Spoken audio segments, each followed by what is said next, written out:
People close to the pilots of the Asiana Airlines jet that crash-landed in San Francisco 2 weekends ago say they fear they will be hit with criminal charges upon return to South Korea.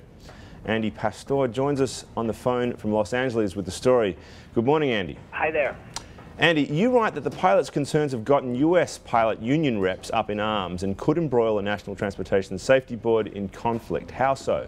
That's right. This is a drama that's going to play out over the next few months, out of the limelight without much public attention. But the fact is that these pilots on that aircraft are very concerned that they might be prosecuted criminally in South Korea. South Korea has a history of doing that, although there hasn't been a major criminal prosecution for some time. But they've gotten indications both from the airline and from the government that they could face criminal charges, and the issue here, of course, is that for many safety experts and pilot union officials, criminalizing an accident creates problems because pilots will be less willing to share information about budding safety issues. They'll be less willing to voluntarily report problems, and those opposed to criminal prosecution would say it could cripple in many ways the ability of the industry and regulators to learn from past accidents and translate them into action to prevent additional accidents.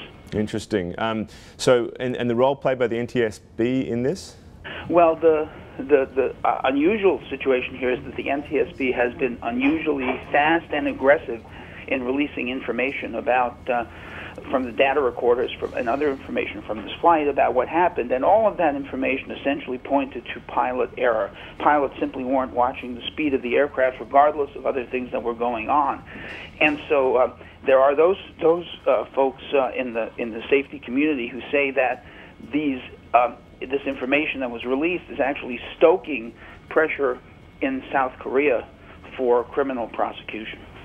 Are there precedents for these sorts of criminal prosecutions elsewhere? You mentioned that there is some sort of history of this in South Korea. Is anywhere else in the world that this sort of thing happens? Very much so. France, Indonesia, Spain, Brazil, you can reel off dozens of countries where pilots have been criminally investigated, in many cases prosecuted for mistakes. In the U.S., by law and by regulation, criminal prosecutions are essentially precluded, except in cases of willful, intentional actions or egregious recklessness or drugs and alcohol.